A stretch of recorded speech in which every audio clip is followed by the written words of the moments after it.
NetEnt was a great company with great core values and a system. When you have a coaching tree, it means that you will always have a main coach, the head coach. But they are part, of course, of the ecosystem, as we call it.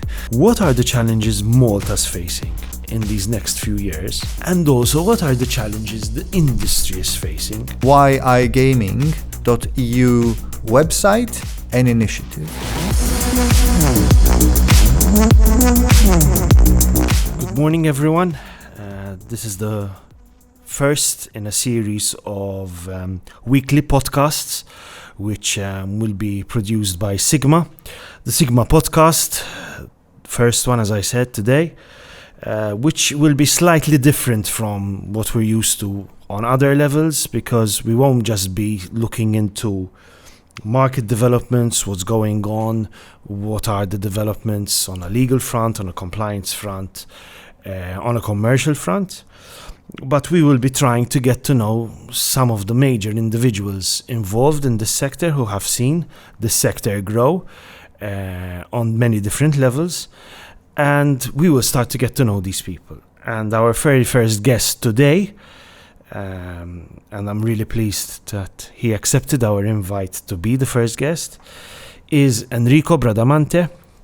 Enrico is the president of iGen, as well as Chief Commercial Officer at Pariplay. Enrico, good morning and thank you for joining us. Good morning, Trevor, and good morning, everyone. Thank you for giving me the honor and the responsibility to be your first guest on the SiGMA podcast. And Enrico, so that we're going to jump straight into this. I have known you now in this industry for, I'd say, a good 10 years. I got to know you when we were negotiating the contract between GreenTube and NetEnt at the time, at ICE.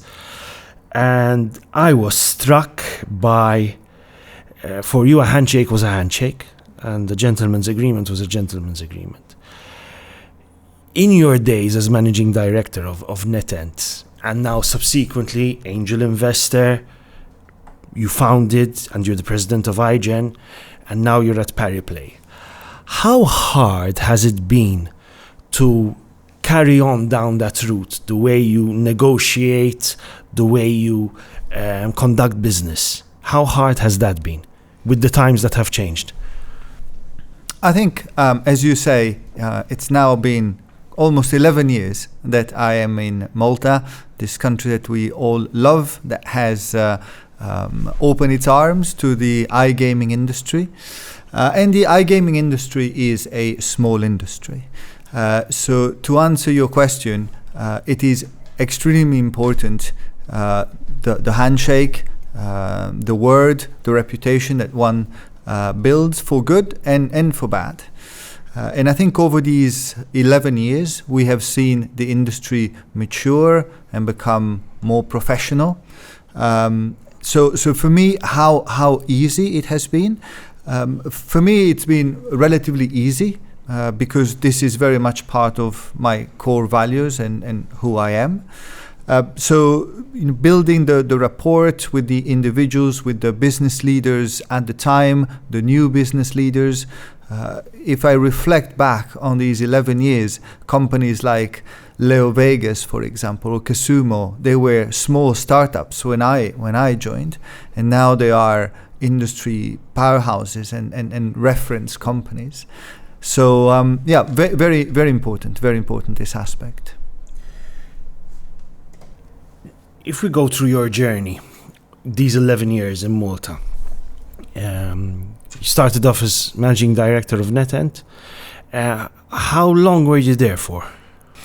I was in NetEnt for 6 years. Okay.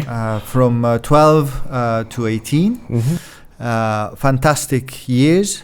NetEnt was by far the number one slots provider. Is a pioneer in the industry. Amazing journey. Even during those 6 years, if I look at my time at NetEnt and how the industry evolved and matured, how Malta as a jurisdiction raised its bar, When I say about the reputation of individuals for good and for bad, we have seen certainly companies come and go, and the companies that went, they were not really deserving to be part of the ecosystem, I would say. And the companies that were operating in regulated markets, that were following the rules, the ethical rules, became stronger and stronger. So those 6 years at NetEnt were very, very important for me. Of course, it was the beginning of my journey, and it was, for me personally and professionally, it was the platform that then allowed me to set up iGen. In sports, there's an interesting concept. They call it a coaching tree. When you have a coaching tree, it means that you will always have a main coach, the head coach, but then you have a number of assistant coaches. Some of these assistant coaches eventually grow and become head coaches elsewhere. However, they remain part of the coaching tree of their original head coach. How do you feel, Enrico, when you as, let's put it, the head coach at NetEnt, many of the people you led and managed at the time nowadays occupy significant roles within the industry? Question is twofold. Number one, how do you feel about that? And number two, how easy is it to train someone but then see him go, but is developing a very strong career? How do you feel about those two elements? I feel very proud in a quiet way, in an understated way. Certainly, again, NetEnt was a great company with great core values and a system. When it comes to the commercial part that I was responsible for, where I contributed and I had my input, and certainly having hired a number of individuals, a number of commercial men and women in the team, and develop them personally, and then through the tools that the company made available to us. And yes, if I now look 5 years on, 10 years on, a lot of those individuals that were high potential realized great careers and became leaders themselves in these new companies and established companies. So managed to really excel, I would say, in their roles, in their jobs. So for me is fantastic, and I think this when I stepped outside of NetEnt and I started working as an entrepreneur and with iGen, I really took a much broader perspective to the gaming industry. In what sense, if you don't mind me asking? Again, it's a small industry. When you work for one company that had a very clear position and very clear mission in life, and then you step out and you look, you have the time to kind of lift the head and look a little bit further ahead and to the side. You see other stakeholders, you see other members of the industry that you had not really gotten exposure to necessarily, but they are part, of course, of the ecosystem as we call it. So being able to see the industry as a holistic industry. Of course, when you're working for NetEnt, for a company, and one of your colleagues, one of your friends leaves to go to a competitor or to go to then it's a loss for that company.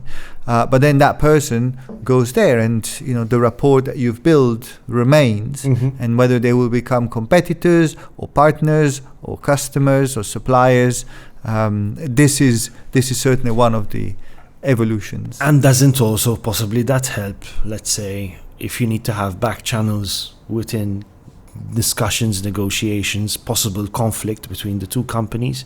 Doesn't that help, however, if you have somebody who you know so well on the other side? For sure. Again, this is a small industry. I would say back channels may have a slightly negative connotation, but in this context, I think is the relationships that you have, and everybody knows their role at that moment in time, and so you respect that. But the fact that you have built a rapport, a personal rapport, a professional rapport with these individuals certainly helps when it comes to further negotiations and discussions. After your time at NetEnt, you undertook a very strong initiative on a, let's call it, lobbying front, also networking front. You worked very hard to create iGen, the iGaming European network, which is based here in Malta, which has some of the world's leading operators as its members, and which has, let's say, also not shied away from controversy by speaking its mind. Whereas possibly other industry groups are a bit more cautious. iGen has taken a firm stand, which on a personal level, I respect that a lot, because I think beating around the bush doesn't help the industry grow at the end of the day. But step by step, why iGen? Why did you feel the need that you had to create this network?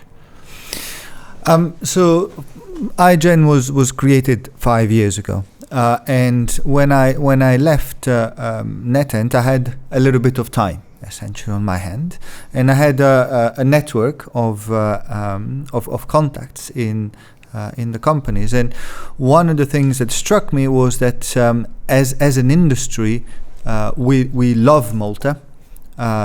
We are a big part of the Maltese economy and the success story, but we never really had a strong group that would bring common topics, common issues to all of us in a more, you mentioned lobby, so in a more formal way, yes, with various stakeholders. I think you organized the voice of the industry, if I had to summarize, if I may.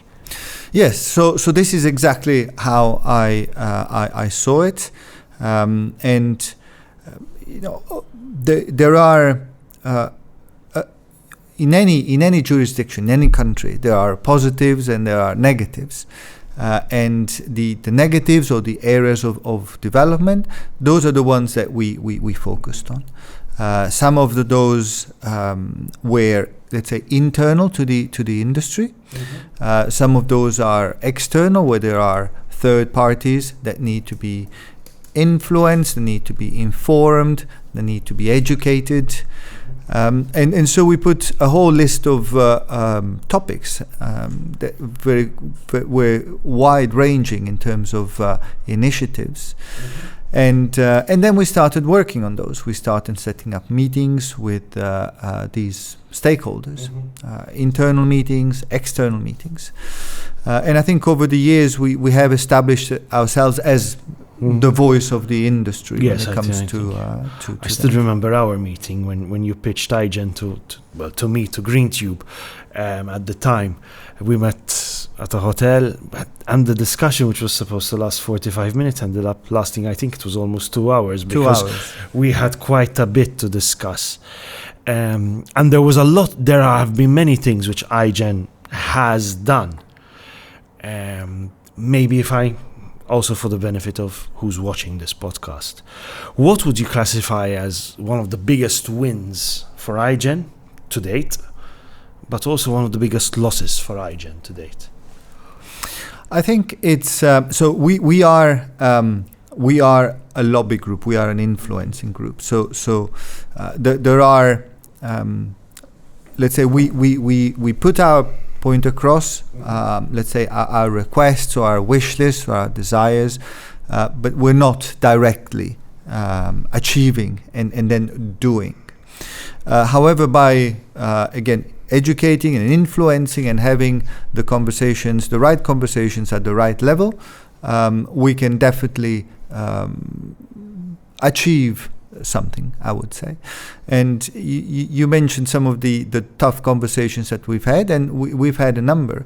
And I think those are important. It's important to celebrate the successes and pat on the back to people that are responsible for doing right. But at the same time, it's important to hold people responsible for the positive change that we would like to see happen in the industry. But concretely, what have you seen? So concretely, for me, one of the low points was when the country was grey listed. Okay. This was, I would say, one of the low points. We, as an industry, we thought this was never going to happen, but it did happen. I think, with retrospect, it was a necessary step. And on the positives, of course, is that we were in the grey listing for only just 12 months, 1 year. So that was very good. The actions were swift. The bars in the various areas were raised as it was requested. As was required. And so this is, let's say, two faces of the same medal. Specifically, one of the initiatives that we did internally that I am very proud of, and I encourage the viewers to check it out, is the iGaming.eu website and initiative. And it is an extremely useful resource because it pulls together all the open positions in the iGaming industry. So if one is looking for a job, or if there is a friend or a relative that is interested in joining the iGaming industry, there is a lot of information about how to get into the iGaming industry. Okay. And then one can search over 600 open positions that are available, mainly based in Malta, in the iGaming industry amongst the iGen members. So I was taking notes. Still in relation to iGen, you've twice mentioned the words ecosystem. And I still remember when I was at the MGA and Ruben Portanier was CEO, Ruben really used to like to use these words, ecosystem. And he was right. Because Malta does have an ecosystem. It has an ecosystem because it's been developing the sector now for, I'd say, a good 15 years, 16 years. And we were on the forefront with legislative changes. And we were also on the forefront of offering incentives to companies in order to set up on this island. Now, at the time, it was a .com approach. Now we've shifted to a .country approach. But yet, Malta is still holding its own, notwithstanding the challenges it faces. So, if I may, in your view, or in iGen's view, but it's your view I'd like to listen to first, what are the challenges Malta's facing in these next few years? And also, what are the challenges the industry is facing? Because up to a few years ago, when we would go to fairs, conferences, we would have a number of people telling us, gaming industry, get your act together because your reputation is down the gutter. It's on the same level as the tobacco and the alcohol sectors. And we all know what happened over there on a tobacco level. On an alcohol level, it was a different because they organized themselves. So, first part is, what are the challenges Malta's facing, but also what are the challenges the industry is facing? Are they still the same that they were a few years ago? So, an extremely broad Yes. topic. So let me start to address a few of these points. So, let's start with Malta. Malta is definitely the home of iGaming, as Ivan Filetti likes to say. There is a critical mass of talent and resources in Malta that is unique in the world. So Malta is and remains the place to be. In terms of key challenges for Malta, I would say I would single out the global corporate tax as being the next, let's say, macroeconomic event that will change, that has the potential to change the balance of not of power, but put a lot of changes essentially that companies will then need to handle. And within that, Malta, of course, have had an extremely aggressive and favorable tax regime for companies to be based here, which is one of the main reasons why the industry is here. So how the government will negotiate this journey, what the new tax code is going to look like to incorporate those changes and still maintain the attractiveness of Malta as a jurisdiction for companies to continue to be based here is certainly going to be a challenge. I can say another aspect, which is I wouldn't say necessarily a contradiction, but some of the headlines that were in the papers yesterday about the number of foreigners that are in Malta today, and how this is going to be projected forward. I think the finance minister talked about up to 800,000 people, of which, in order to sustain the current economic model.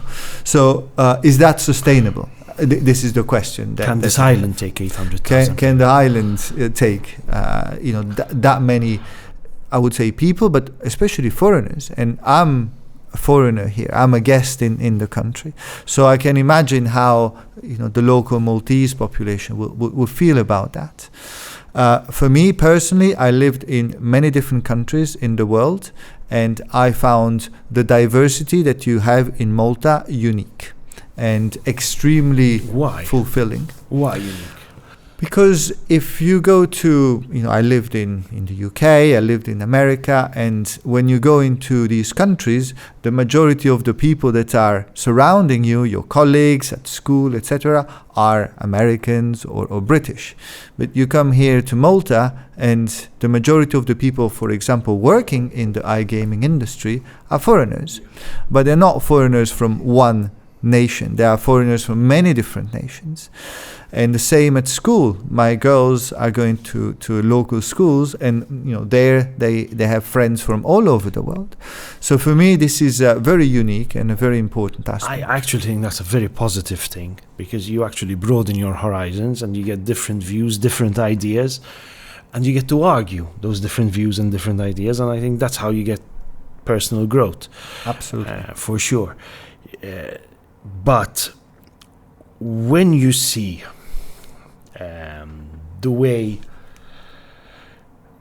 and this is positive in my opinion, when the industry started, I would say there was a certain number of Maltese people, but they would occupy almost always the same positions, usually on the finance side, on the legal side, and the customer support. Why? Because our university was very focused at the time on those career paths, so law, accountancy, doctors, the traditional courses. How have you seen the educational system evolve? And this is in line with the challenges Malta's facing. But how has the educational system evolved in order to also meet the demand of the industry on the island? Because let's not forget, one of the common criticisms for the island is we do not find the necessary human resource to man the positions. And to a certain extent, there was a time where you could find almost no developers on the island linked to the gaming sector. How have you seen? Is there this link between the educational system? Is there a communication between the educational system, the industry, the government, the stakeholders? Is there such communication? So there is a communication, but it's not working in the time frames that are necessary for the companies. In short, so if I need a developer or I need an account manager or a marketing person as a business owner, I need them today or yesterday. I need them now. You can't wait 4 years. The education system works on different time scales, and we understand that. There are some very good initiatives that are down to individual companies. So yourself at Green, we used to invest. Used to do that. I mean, we used to invest in MCAST, so the Malta College of Art, Science and Technology. I mean, right now we're a stone's throw away from university, but there isn't just university as an educational institution on this island. From MCAST, we had recruited some very strong students at the time. And some of them are still with the company because we sponsored their courses. You remember we had done discussion. I myself I was in the student union over here in KSU. I was education commissioner, so even more I was focused on that. And it's important, I think, that the companies also invest on this level. And if I may, I know it's the first podcast, but I'd like also to remember somebody today. One of those people we had recruited from when I was at GreenTube at the time, his name was Jader Pelligra. I speak about him in the past because unfortunately last year he left us. He was very sick. However, he left a very positive memory for all of us at the time at GreenTube when I was there. And that is, you also get to meet some very positive people if you do it this way. So maybe it's also companies should be investing in looking in the educational system and investing from there. At least that's my opinion. Absolutely. And the conversation that certainly we as iGen are driving with the stakeholders, with the government and the public sector, the education system, is going in that direction. There is one additional challenge. So for me, it's an obvious thing. Whether it's developers or any worker that is in the digital technology or digital industry is something that the government or the education system, the school, the university should produce, because those are the jobs of the future, not only in Malta, not only in the gaming industry, but everywhere else. I want to touch on two additional things that you mentioned. We have around 5 minutes left, Enrico. One is the reputation. Mm-hmm. So reputation continues to be a challenge for the industry. It's I would say particularly noticeable in Malta, where I speak to a number of my friends, and people would not consider, even if they had the skill sets, etc., they would not consider joining the gaming industry because of the reputation, because of what you read in the papers, because of the movies, because of the associations, the negative associations, let's say. What we are doing from an iGen perspective is to continue to educate on what we are doing as an industry. You mentioned all the regulations, all the .country regulations. This is the most regulated industry that I've ever worked in. So this is extremely important. Responsible gaming, sustainable gaming, all these measures that are being put in place by the industry in general to make sure that gaming, online gambling, is done in a safe and in a controlled way and does not result into personal tragedies. So all those are very important topics that we continue to talk about. When it comes to the ecosystem, again, I work in Pariplay. Pariplay is an aggregator, and we are working in all these different licensed jurisdictions. It is extremely important to have this global perspective. And if we extend further to the payment systems and banking, I do want to talk about banking, because this remains an issue for the industry. And it's not only a Malta system, and it's linked to the reputation, but whether it's Sweden or the UK, there are fewer and fewer banks that are willing to take on our business. And that is a problem. That remains a problem, especially in Malta, where the industry is such a big part of the GDP of the economy, let's say. These were the additional points I wanted to touch upon. We have a couple of minutes left. And the last question is more on a personal front. I also got to know you, Enrico, through your love for sports. I know you love your sailing. You are a fantastic windsurfer. I say that because I've seen you at Adira, where we've met a couple of times there. We both share a passion for swimming. And I know you like trail running and you like mountain biking or trail biking. How does sport help you in what you do day to day work-wise?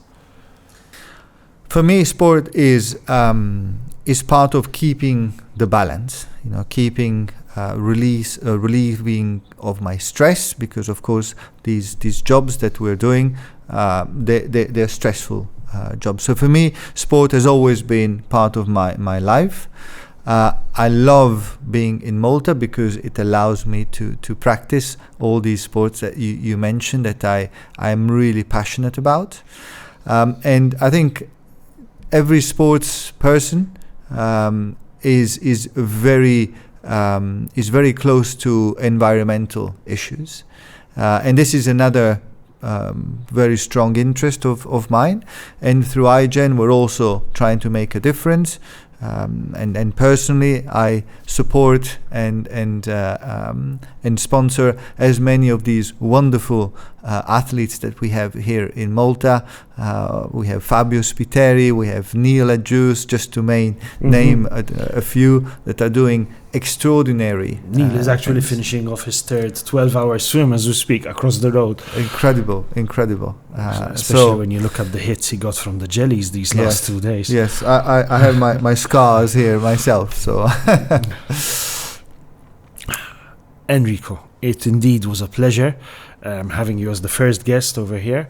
I also would like to thank the entire crew here at SiGMA who made this possible. I'd also, on a personal level, like to thank Eman Police, with whom I had a conversation 3 weeks ago about how much I would love to start a podcast. And Eman invested in this opportunity, and I'm really happy that we're going to start meeting on a regular basis and discussing not just the gaming sector, but also the human side within the gaming sector. Thank you so much. Until the next episode.